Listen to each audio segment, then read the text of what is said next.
Fees वाढीच्या विरोधात आपण शिक्षण अधिकाऱ्यांची भेट घेतली, काय नेमकी तक्रार आहे? सर, आमची तक्रार ही होती की आम्हाला नोव्हेंबरमध्ये शाळेने कळवलं होतं की 15% फी वाढली म्हणून, आणि PTA आम्हाला इन्फॉर्मच केलं नाही याच्याबद्दल.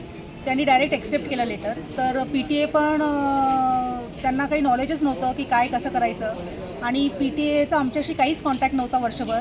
जेव्हा की आम्ही शाळेंना मेल पाठवले, लेटर दिले की आम्हाला प्लीज PTAचे नंबर्स द्या, मेल IDs द्या, पण त्यांनी आम्हाला कधीच दिले नाही.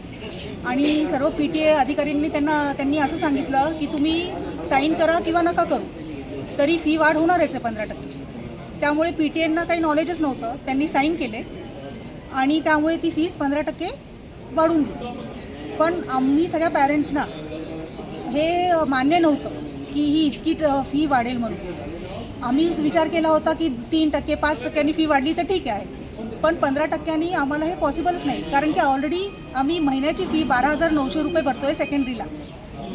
प्रायमरीला वेगळे आहेत, हायर सेकंडरीला वेगळी अजून जास्त आहे.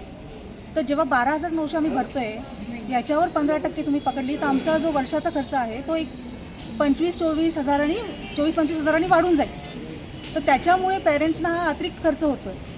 आणि शाळेंकडे ही शाळा एक ट्रस्ट आहे, विद्यामंदिर ट्रस्ट आहे, त्याच्यात लिहिलेलं आहे की नो प्रॉफिट नो लॉसवर ही शाळा चालणार आहे. शाळेकडे ऑलरेडी 20 करोडचा फंड आहे, 4-5 करोड कॅशमध्ये आहे. त्यांना FDवरच 1.5 करोड त्यांना इंटरेस्ट मिळतो. मग ते ह्या फंड्समधून का नाही करू शकत? नेहमी ते आम्हाला सांगतात की इन्फ्रास्ट्रक्चर करायचं आहे, वाढवायचं आहे.